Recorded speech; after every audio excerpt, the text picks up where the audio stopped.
Hello, everyone, and welcome. This is Dominic Copeland, and this is the Ish That Needs to Be Said.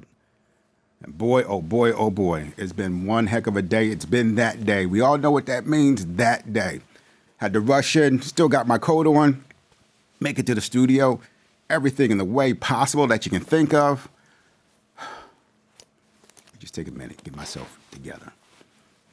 I'm gonna keep my coat on right now because it's a little blizzardy outside, a little blizzard type conditions. So it's my body's a little cold, but my soul is hot, ready. I'm ready to rock and roll, ready to go. Let's get going. Today is that day. We all know what that means. Starting off this morning, everything that could go wrong felt like it went wrong. A lot of things went right, but a lot of things went wrong. They went sideways. And I was in situations where I was like, this doesn't even make sense. Things are going so crazy. And then all these negative things kept coming and kept happening.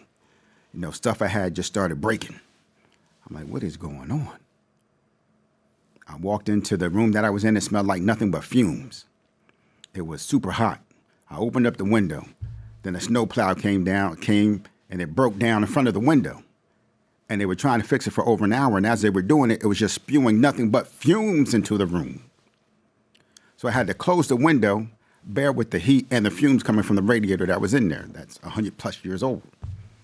So, and that was just the tip of the iceberg. I meant to bring some notes with me, forgot the notes. I said, that's okay. In the midst of all that, in the midst of the storm, little storm because of the snow outside, in the midst of the storm, I decided, you know what? I'm going to be the calm. Instead of getting angry about these things and attracting more of them to me, I said, you know what? Thank you. Thank you, God. Thank you for these situations. Thank you for reminding me of the mindset that I wanted to have. Every morning I come in and I have a certain theme song that I started for the year. And I play that, I bang that in the car, get myself up and running, get myself going, get myself hyped up. I went to do that this morning and it wasn't working. The app was not working. So I couldn't get it. That's part of the whole process of everything going wrong. But in the midst of everything going wrong, everything was going right. Because everything was being fine-tuned for me to prove who I am and what I'm about, for me to uprise to that standard. Even though all these things go wrong, even though all these things are being taken away, true success, true greatness is not about who you are when everything goes right, but it's your character when everything's going wrong. How do you show up in that moment? In that moment, when things are going sideways, when things are going as worse as they could be, how do you show up? How do you make your presence known? Jesus walked out to the top of the boat in the midst of a storm. Everyone was shaking. Everyone was crying. We're going to die. We're going to die. Jesus walked up to the deck of the boat, said, peace, be still. Calm the storm. That, my friends, is how you overcome adversity. That, my friends, is how you take when everything's going wrong, you're the one thing that goes right. We cannot control what happens to us often, but we can control what we do about it. And that's my message for today. That's what I'm going to talk to you about today, about overcoming adversity, because it is one of the most powerful things that you could ever learn, because adversity will come. And I want you to think about this. Adversity is not what you think it is. Adversity is not what you think it is. When I was younger, I used to say, this is what I want to be. This is what I want to become. This is what I want to have. And as soon as I said that, all these other crazy things would start to happen. And I would say, why is this happening to me? I just want to have a good life. I just want to be successful. Not knowing that I sent out into the universe, into the world, hey, this is what I want to be. This is what I want to have. And the universe said, okay. And all those things that showed up were in direct response to what I wanted. But why? Yes, Dom, why? Again, I'm telling you the ish that needs to be said because not a lot of people say this to you or will because they might not even know it. But why? Why, when you ask for something, you get what you feel like is the opposite of what you're asking for? Someone said if you ask for patience, don't be surprised if you show up with children. So, what does that all mean? Why does that happen? Well, I'm going to tell you a few different things of why it happens and things that you can utilize to push that into your favor. Adversity, my friends. Adversity. It's not what you think it is. Adversity is about stepping stones to your success. You ask for success, it shows up. It might show up in the form of adversity, often does, because that's a stepping stone to your success. But how? But why? How? Doesn't make sense. If I ask for great health and then all of a sudden I'm in poor health, but like, how's that? That doesn't make sense. It makes sense because of this. If you were already the person that you desired to be, that could accomplish the things that you wanted, you'd already have those things. Or you'd already be in the process of accomplishing those. But because you're not, and the only way for you to change, the only way for us to change, one of the greatest ways for us to change as human beings is through adversity. Through that adversity, we change who we are and how we approach situations. It grows us. It allows us to overcome it. Through the process of overcoming, we grow and we become the person capable of accomplishing the thing that we wanted. I'll say that again. Adversity shows up, and it's not in this pretty package where it shows up and, hey, this is the gift that you wanted. It's the opposite of what you wanted. But that's because you're not the person yet capable of accomplishing the things that you want. You have to become that person. And through the process of becoming that person, you accomplish the things that you want. So what does that mean? What does that look like? Before I get into that, I'm going to give you a rule that's going to help you with this. So some people call it the 80-20 rule. I call it the 90-10 rule because I think it's that much in your favor. So to me, 90-10 rule. Life is 10% what happens to you and 90% what you do about it. So 10% what happens to you, 90% what you do about it. What does that mean? You say to me, Dom, hey, look, I didn't ask to be abused. I didn't ask to be in the situation that I was. I didn't ask to get myself hurt. I didn't ask to be violated. I didn't ask for all these things that have happened to me. No, you have not. But once they have happened, you can't change the person who did that to you. You can't stop it from happening if it's already happened. The only power that you have in that situation, the 90%, is what you choose to do about it. How do you grow from it? Who do you become because of it? And that, my friends, is the power to transform the world through transforming, first and foremost, yourself. A lot of people will have a hard time with that because they say, it's not my fault. The reason why I'm in the situation that I'm in right now is not my fault. No, it is not your fault, but it is your responsibility to do something about it, to change it, to take back the power, because you can't control outside circumstances. You can't control what someone does or what happens. All you can control is what you do about it. And through the process of doing that, through the process of taking back that 90%, that power, through that process, my friends, you now are able to overcome those things, and you become the person who's capable of overcoming that. You become the person you either desired to be or you were meant to be. The mother that founded MAD, Mothers Against Drunk Driving, she didn't just wake up one morning and say, you know what, I want to found this organization. I think it's wonderful and amazing. I think it'll help a lot of people. No, that's not how it happened. It came through her doorstep. It came to her doorstep and drove into her home. Took one of her children, injured another due to drunk drivers. The person didn't literally drive through her home, but taking your children, that's coming into your home and taking what's most precious to you. That's coming into your heart and just ripping it out. She suffered the insufferable, the unsufferable, the unimaginable. And it didn't just happen once. And once it happened, there was nothing she could do to change it. Nothing she could do to go back and make it so it didn't happen. Dear God, I wish that she could have. We all wish that the most hurtful moments of our life we can go back and change.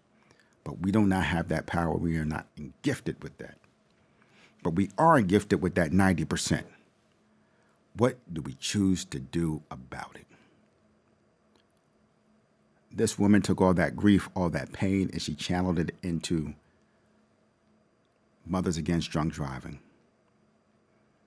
Going forward in front of Congress, in front of other state legislators and so forth, to change the rules when it comes to drunk drivers, to protect other children on the street, other people's children. And we do not know, because of her and the grief and the pain that she went to, we don't know how many other thousands to millions of children were saved, how many other parents were spared that fate because of the work that she did and the name of what she lost that was most precious to her. Would you rather have them back? Yes, I'm sure. But knowing the difference that has been made, she did the next best thing and made sure that some of our kids made it home. My friends, that's the power of 90-10. That's the power of overcoming adversity, of not being broken by it, but in allowing it to make you stronger, to grow you. That through your grief, you build something monumental, something that allows you to contribute all that pain, turn it into passion. That, my friends, is one of the greatest gifts that we've been given. So, as I said before, when I was going through all this, I said, thank you. I appreciate it. I appreciate the lessons that I'm being taught. I appreciate the things that you're giving me to show me and make me realize who I am and what I'm about, and to make me into the person that I desire to be to achieve the things that I want. Because going forward in the future, I'm going to have to face greater adversity than this. And when it happens in a snap of a moment, I have to decide how I'm going to show up to that adversity, how I'm going to show up to that opportunity to grow. Am I going to grow? Am I going to complain, grump about it, and stay the same? And not even stay the same, but become smaller and become less. Because I choose not to take that step into that adversity, into it, over it, beyond it, through it.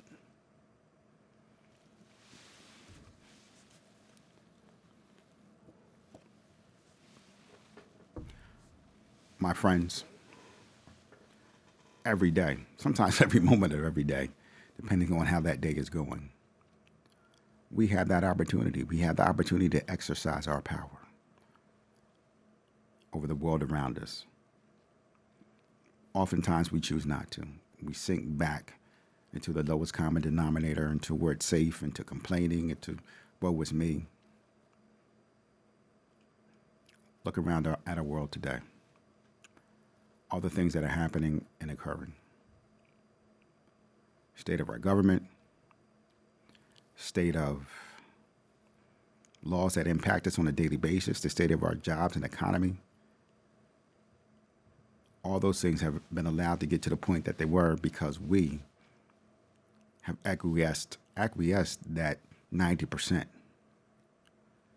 And instead of living in the solution, the 90%, the power, we live in the 10%. But what happens when you do that?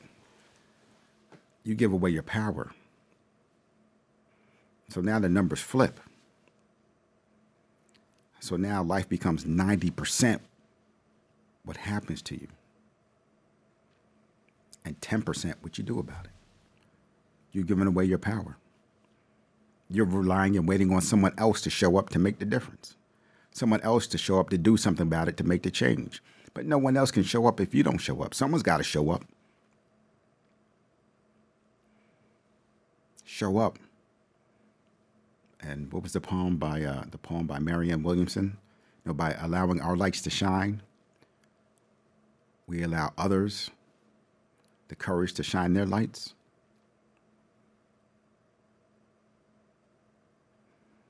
If we don't have the courage to shine our light, then it makes it more difficult for others to do the same. And in this game called life, we don't sit on the bench. Either we're part of the solution or we're part of the problem.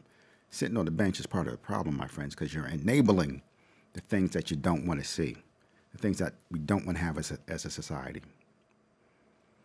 The power of the people here in America, especially, but globally, we're starting to see it. The power of the people has gone from that 90-10 to 10-90. 10% is what we do about it. 90% is what happens to us. And we go crying to our state legislators. We go crying to our politicians. We go crying to people around us. But we never stand up to say, how are we going to make a difference? There was a day in American history where we had unions and so forth. We had community organizations that represented the best interests of the people. Now we have corporate interest. Corporate organizations representing corporate interest. Why is that important? Why does that matter? You say, Dom, I don't get into all the politics. It's not politics, my friends. It's just not. It's life. This is how life works. It's not a political process. It's life. And all of life, to some degree, is politics, because that's how we move through things outside of violence, through that communication. And the process of that communication is called politicking.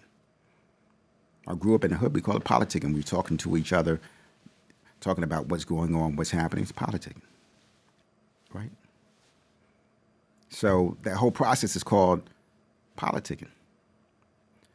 And what I mean is we have to embrace that. We have to embrace being willing to voice what we want as the people, what's in our best interest, because the corporate interest, that's what they're doing. They're going to the politicians. The politicians put forth the laws that will be passed. Congress votes on those laws.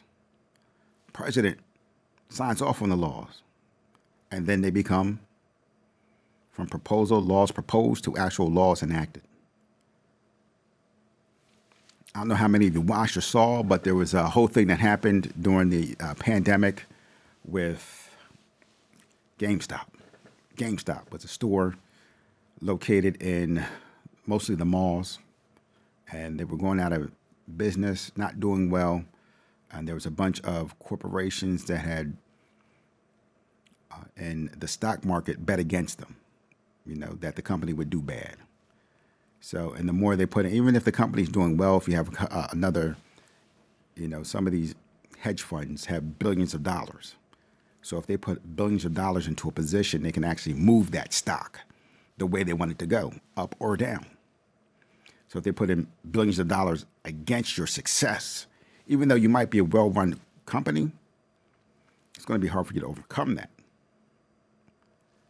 So what happened in the whole GameStop thing is people got together, somehow citizens, we the people, got together and decided we're going to give it back to those hedge fund companies, kind of screw them, put money into it and keep putting money into it, keep dumping money into it until we force the stock to rise instead of going down.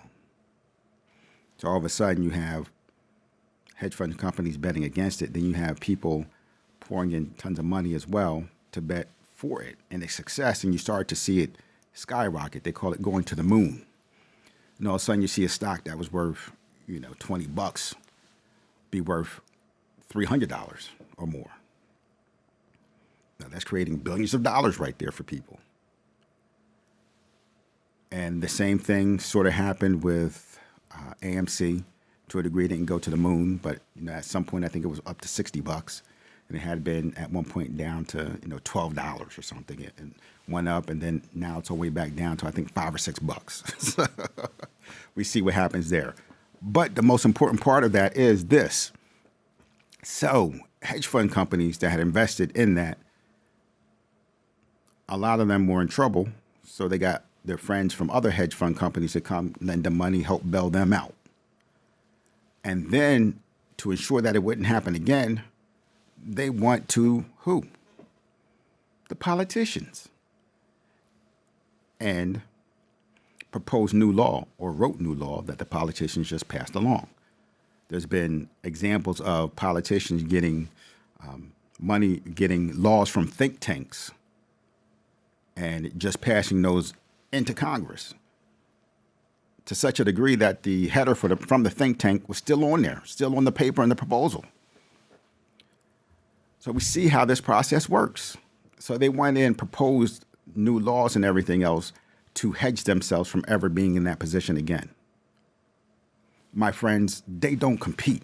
At the highest levels, they don't compete. There's no such thing as competition. Their role is to make sure there is no competing, that they don't have to compete, that they can set the market, they can change the market, they can manipulate the market the way that they want to. And the only way to change that is what we started off with when we had a bad day, when it's that day. Overcoming adversity and taking back our 90% of power. Taking back our role, our natural role in the process of politics and the process of being a citizen here in the United States of America. Our role, our responsibility, our duty is to be educated enough that we can be viable participants in the process of democracy.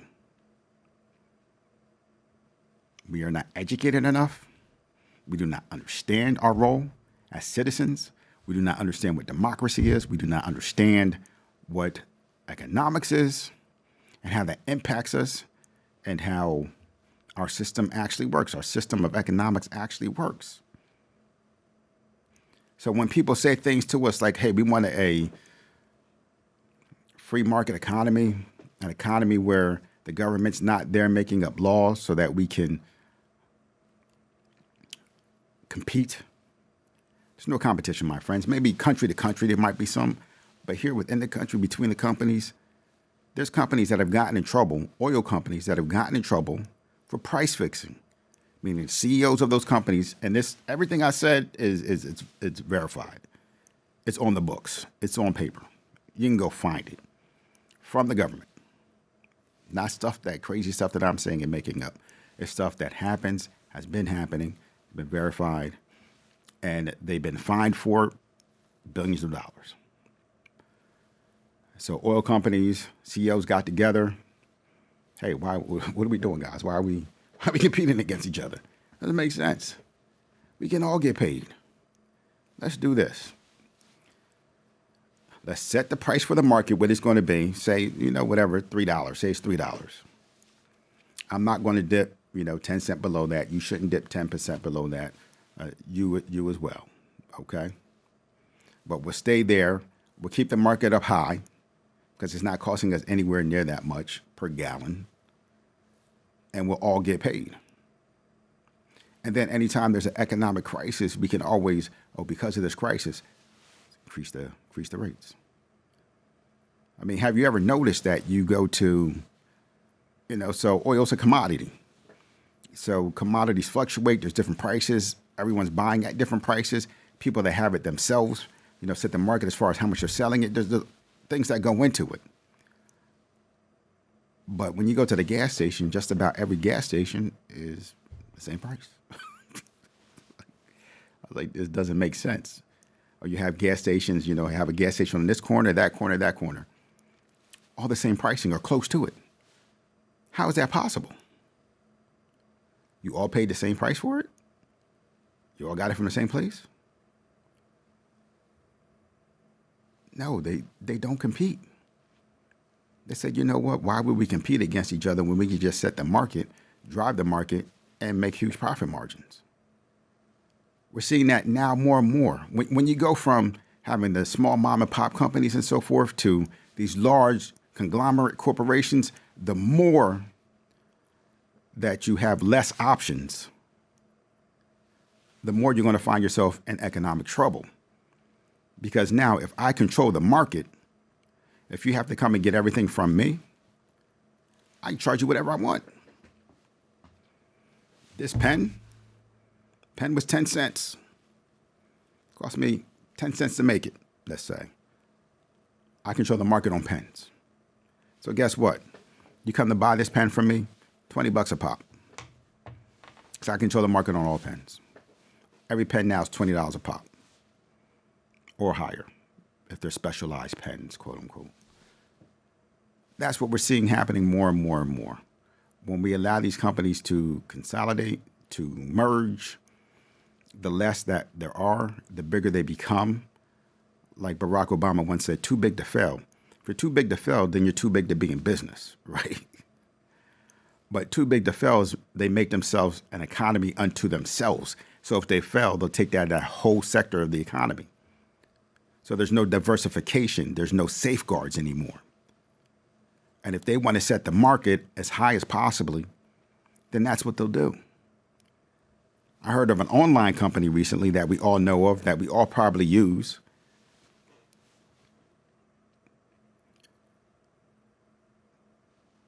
Dominating the market to such a degree where they said, you know what, if you sell your product here with us, whatever price that we sell it for, you have to sell it for the same price or higher anywhere else. You cannot sell it lower anywhere else. So whatever price you sell to us for, you have to sell it the same everywhere else. And then once they do that, right, they increase the pricing on that. And they can increase the pricing because you know that that company won't sell it anywhere else for less. So you can't buy it anywhere else for less, even though it should cost you less. So these companies are coming up with their own ways of creating inflation. False inflation. And again, the only way to change that is for us to take back that 90% and stop being victims and stop waiting for someone else to show up. There's other people they've been bought and paid for. They're not going to change anything until we make them change things. We the people, it's our will, it's our say, it's our time.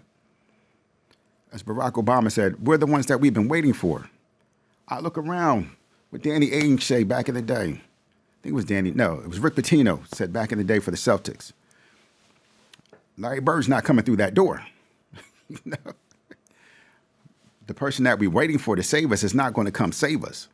Only one that can save us is ourselves. And that might sound harsh, but my friends, we do not have any power if we give it away and acquiesce it to everybody else. If we take that 90% and make it 10%, and now we're 90% victim, when we could be 90% empowered. So it's time for us to stand up. It's time for us to overcome that adversity within our lives.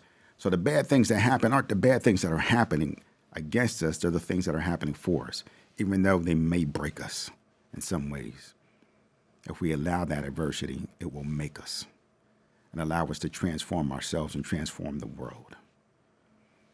We're in that moment now. We're in that moment now. We can allow the adversities we're facing to break us or to empower us, to be the stepping stones to our elevation, our evolution, our enlightenment.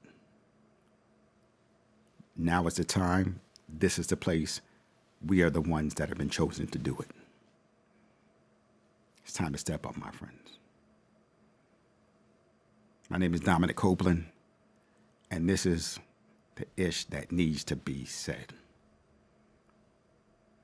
Hit the like button, subscribe. I'll be back here with you next time. We'll be rocking and rolling. I won't have this coat on.